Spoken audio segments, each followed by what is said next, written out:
जय श्री राधे कृष्ण। आप सभी का हमारे YouTube चैनल पे बहुत बहुत स्वागत है। आइए सुनते हैं श्री दुर्गा सप्तशती पहले अध्याय की कथा। हमारे चैनल पे आप दुर्गा सप्तशती में 13 अध्याय हैं और इसमें 700 श्लोक हैं। आप हमारे चैनल पे इन सभी अध्यायों का जो कि एक एक करके वर्णन सुनेंगे और कथा को श्रवण करेंगे। नवरात्रि के पूजन में माता दुर्गा का जो भी सच्ची श्रद्धा के साथ भक्ति युक्त होकर माता की आराधना करते हैं, पूजा करते हैं, श्री दुर्गा सप्तशती का पाठ करते हैं या श्रवण करते हैं, इससे माता दुर्गा अति प्रसन्न होती है और अपना कृपा प्रदान करती है, जिससे कि व्यक्ति के सभी प्रकार के पाप और ताप नष्ट हो जाते हैं तथा सभी प्रकार के सांसारिक सुखों की प्राप्ति होती है। श्री दुर्गा सप्तशती का पाठ जो कि श्रद्धा युक्त होकर भक्ति के साथ इस महात्म्य का अवश्य ही श्रवण करना चाहिए।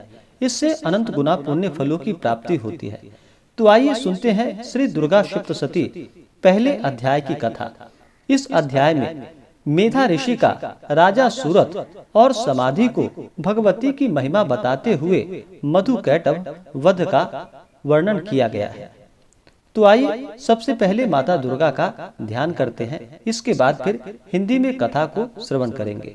ओम खड्गम चक्र गदेषु चाप परिघान शूलम भुशुंडिम शिरः शंखम संदधतिम करैस्त्रिनयनाम सर्वांग भूषावृताम नीलश्मदुतिमाश्य पाददशकाम सेवे महाकालिकाम यामस्तस्वपिते हरौ कमलजो हन्तुम मधुम कैटभम। ओम श्री दुर्गा देव्यै नमः।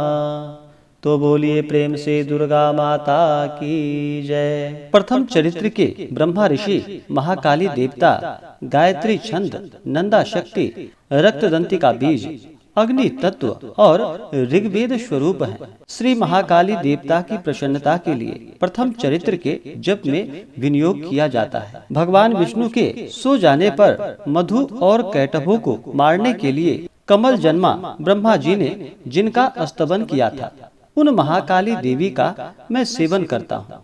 वे अपने 10 हाथों में खड्ग, चक्र, गदा, बाण, धनुष, परिध, शूल, भुशुंडी, मस्तक और शंख धारण करती हैं। उनके 3 नेत्र हैं। वे समस्त अंगों में दिव्य आभूषणों से विभूषित हैं। उनके शरीर की कांति नीलमणि के समान है तथा वे 10 मुख और 10 पैरों से युक्त हैं। मार्कंडेय जी बोले, सूर्य के पुत्र सावर्णी जो 8वें मनु कहे जाते हैं, उनकी उत्पत्ति की कथा विस्तार पूर्वक कहता हूँ, सो सुनो। सूर्य कुमार महाभाग सावर्णी भगवती महामाया के अनुग्रह से जिस प्रकार मनवंतर के स्वामी हुए, वही प्रसंग सुनाता हूँ। पूर्व काल की बात है। स्वारोचिस मनवंतर में सूरथ नाम के एक राजा थे जो चैत्र वंश में उत्पन्न हुए थे। उनका समस्त भूमंडल पर अधिकार था। वे प्रजा का अपने औरस पुत्रों की भांति धर्म पूर्वक पालन करते थे। तो भी उस समय कोला विद्वंसनी नाम के क्षत्रिय उनके शत्रु हो गए। राजा सूरत की दंड नीति बड़ी प्रबल थी। उनका शत्रुओं के साथ संग्राम हुआ। यद्यपि कोला विद्वंसनी संख्या में कम थे, तो भी राजा सूरत युद्ध में उनसे परास्त हो गए। तब वे युद्ध भूमि से अपने नगर को लौट आए और केवल अपने देश के राजा होकर रहने लगे। समूची पृथ्वी से अब उनका अधिकार जाता रहा, किंतु वहां भी उन प्रबल शत्रुओं ने उस समय महाभाग राजा सूरत पर आक्रमण कर दिया। राजा का बल क्षीण हो चला था, इसलिए उनके दुष्ट, बलवान एवं दुरात्मा मंत्रियों वहां उनकी राजधानी में भी राजकीय सेना और खजानों को हथिया लिया। सूरत का प्रभुत्व नष्ट हो चुका था, इसलिए वे शिकार खेलने के बहाने घोड़े पर सवार हो वहां से अकेले ही एक घने जंगल में चले गए। वहां उन्होंने विप्रवर मेधा मुनि के आश्रम को देखा, जहां कितने ही हिंसक जीव अपनी स्वाभाविक हिंसा वृत्ति छोड़कर परम शांत भाव से रहते थे। मुनि के बहुत से शिष्य उस वन की शोभा को बढ़ा रहे थे। वहां जाने पर मुनि ने उनका सत्कार किया और वे उस मुनि श्रेष्ठ आश्रम पर इधर उधर विचरते हुए कुछ काल तक रहे। फिर ममता से आकृष्ट चित्त होकर वहाँ इस प्रकार चिंता करने लगे कि पूर्व काल में मेरे पूर्वजों ने जिसका पालन किया था वही नगर आज मुझसे रहित है। पता नहीं मेरे दुराचारी भृत्यगण उसकी धर्म पूर्वक रक्षा करते हैं या नहीं। जो सदा मद की वर्षा करने वाला और सूरवीर था, वह मेरा प्रधान हाथी अब शत्रुओं के अधीन होकर न जाने किन भोगों को भोगता होगा। जो लोग मेरी कृपा, धन और भोजन पाने से सदा मेरे पीछे चलते थे, वे निश्चय ही अब दूसरे राजाओं का अनुसरण करते होंगे। उन अपयवी लोगों के द्वारा सदा खर्च होते रहने के कारण अत्यंत कष्ट से जमा किया हुआ मेरा वह खजाना खाली हो जाएगा। ये तथा और भी कई बातें राजा सूरत निरस्त सोचते रहते थे। एक दिन उन्होंने वहाँ विप्रवर मेधा के आश्रम के निकट एक वैश्य को देखा और उसने पूछा, भाई तुम कौन हो? यहाँ तुम्हारे आने का क्या कारण है? तुम क्यों शोकाग्रस्त और अनमने से दिखाई देते हो? राजा सूरत का यह प्रेम पूर्वक कहा हुआ वचन सुनकर वैश्य ने विनीत भाव से उन्हें प्रणाम करके कहा। वैश्य बोला, राजन, मैं धनियों के कुल में उत्पन्न एक वैश्य हूँ। मेरा नाम समाधि है।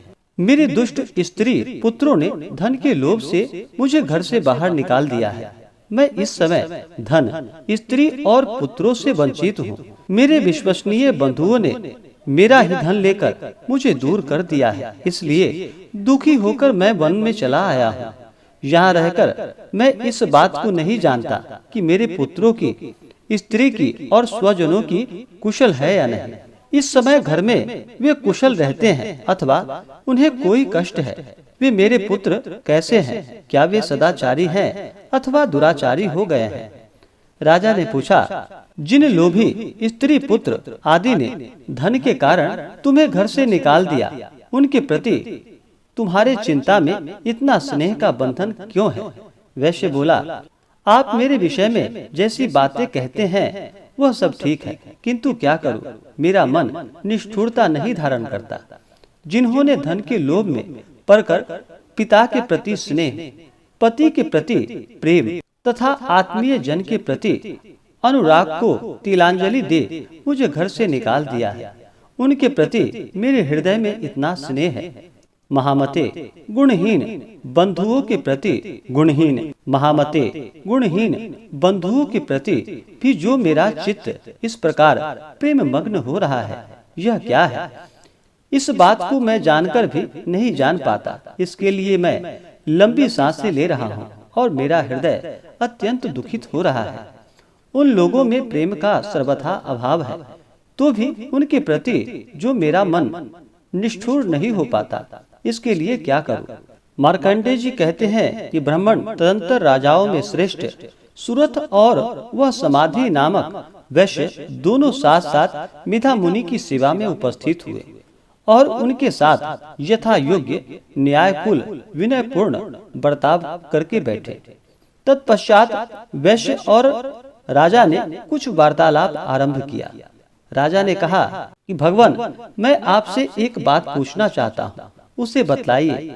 मेरा चित्त अपने अधीन न होने के कारण वह बात मेरे मन को बहुत दुखी कर देती है। जो राज्य मेरे हाथ से चला गया है, उसमें और उसके संपूर्ण अंगों में मेरी ममता बनी हुई है। मुनि श्रेष्ठ, यह जानते हुए भी कि वह अब मेरा नहीं है, अज्ञानी की भांति मुझे उसके लिए दुख होता है। यह क्या है? इधर यह वैसे भी घर से अपमानित होकर आया है। इसके पुत्र, स्त्री और भृत्यों ने इसे छोड़ दिया है। स्वजनों ने भी इसका परित्याग कर दिया है, तो भी यह उनके प्रति अत्यंत हार्दिक स्नेह रखता है। इस प्रकार यह तथा मैं दोनों ही बहुत दुखी हैं। जिसमें प्रत्यक्ष दोष देखा गया है, उस विषय के लिए भी हमारे मन में ममता जनित आकर्षण पैदा हो रहा है। महाभाग, हम दोनों समझदार हैं, तो भी हम में जो मोह पैदा हुआ है, यह क्या है? विवेक शून्य पुरुष की भांति मुझ में और इसमें भी यह मूढ़ता प्रत्यक्ष दिखाई देती है। ऋषि बोले कि महाभाग, विषय मार्ग का ज्ञान सब जीवों को है, इसी प्रकार विषय भी इसके लिए अलग अलग है। कुछ प्राणी दिन में नहीं देखते और दूसरे रात में नहीं देखते, तथा कुछ जीव ऐसे हैं जो दिन और रात्रि में भी बराबर ही देखते हैं। यह ठीक है कि मनुष्य समझदार होता है, किंतु केवल वे ही ऐसा नहीं होते। पशु, पक्षी और मृग आदि सभी प्राणी समझदार होते हैं। मनुष्यों की समझ भी वैसी ही होती है जैसी उन मृग और पक्षियों की होती है, तथा जैसी मनुष्यों की होती है वैसे ही उन मृग पक्षी आदि की होती है। यह तथा अन्य बातें भी प्रायः दोनों के समान हैं। समझ होने पर भी इन पक्षियों को तो देखो, ये स्वयं भूख से पीड़ित होते हुए भी मोहवश बच्चों की चोंच में कितने चाव से अन्न के दाने डाल रहे हैं। नर श्रेष्ठ, क्या तुम नहीं देखते कि ये मनुष्य समझदार होते हुए भी लोभवश अपने किए हुए उपकार का बदला पाने के लिए पुत्रों की अभिलाषा करते हैं। यद्यपि उन सब में समझ की कमी नहीं है, तथापि वे सांसारिक स्थिति, जन्म मरण की परंपरा बनाए रखने वाले भगवती महामाया के प्रभाव द्वारा ममतावश भंवर से युक्त मोह के गहरे गर्त में गिराए गए हैं। इसलिए इसमें आश्चर्य नहीं करना चाहिए। जगदीश्वर भगवान विष्णु की योग निद्रा रूपा जो भगवती महामाया है, उन्हीं से यह जगत मोहित हो रहा है। वे भगवती महामाया देवी ज्ञानियों के भी चित्त को बलपूर्वक खींचकर मोह में डाल देती हैं। वे ही इस संपूर्ण चराचर जगत की सृष्टि करती हैं, तथा वे ही प्रसन्न होने पर मनुष्यों को मुक्ति के लिए वरदान देती हैं। वे ही पराविद्या, संसार बंधन और मोक्ष की हेतुभूता सनातनी देवी तथा संपूर्ण ईश्वरों की भी अधीश्वरी है।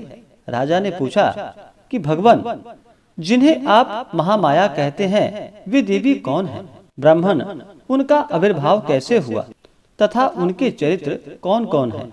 ब्रह्मवेत्ताओं में श्रेष्ठ महर्षि उन देवता का जैसे प्रभाव हो, जैसा स्वरूप हो और जिस प्रकार प्रादुर्भाव हुआ हो, वह सब मैं आपके मुख से सुनना चाहता हूँ। ऋषि बोले, राजन, वास्तव में तो वे देवी नित्य रूपा ही हैं। संपूर्ण जगत उन्हीं का रूप है तथा उन्होंने समस्त विश्व को व्याप्त कर रखा है, तथापि उनका प्राकट्य अनेक प्रकार से होता है।